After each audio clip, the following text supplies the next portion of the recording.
The god Tezcatlipoca, whose name literally means smoking mirror, was depicted with a black mirror embedded into his chest or replacing his foot. These mirrors were treated as conscious, spiritual interfaces, not ornaments. But obsidian wasn't unique to the Americas. In prehistoric Anatolia, modern-day Turkey, fragments of obsidian mirrors dating back over 8,000 years have been discovered in Neolithic sites such as Çatalhöyük.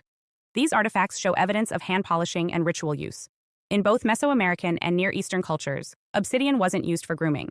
It wasn't for checking hair or adjusting clothing. It was ceremonial. The dark, depthless surface of the stone was understood to absorb and reveal. It held memory. It distorted time. It responded not just to light, but to presence. Following obsidian, early humans began using polished metals as mirrors. The Egyptians crafted mirrors from polished copper as early as 2900 BCE. These weren't flat like modern mirrors. They were often convex, meaning they bulged outward and distorted the image slightly. But they were highly polished and treated with reverence. Egyptian mirrors were typically round, held with ornate handles, and associated with goddesses like Hathor and Isis. The mirror was not a private object. It was a divine symbol.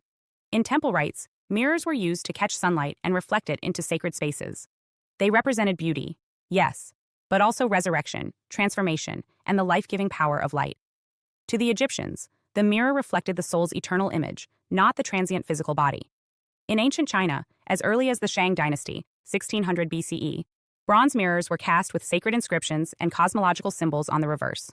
The front was polished to a high sheen, often convex, and considered a tool of both spiritual and political significance. These mirrors were not just personal. They were often buried with the dead, placed on ancestral altars, or used in geomantic readings.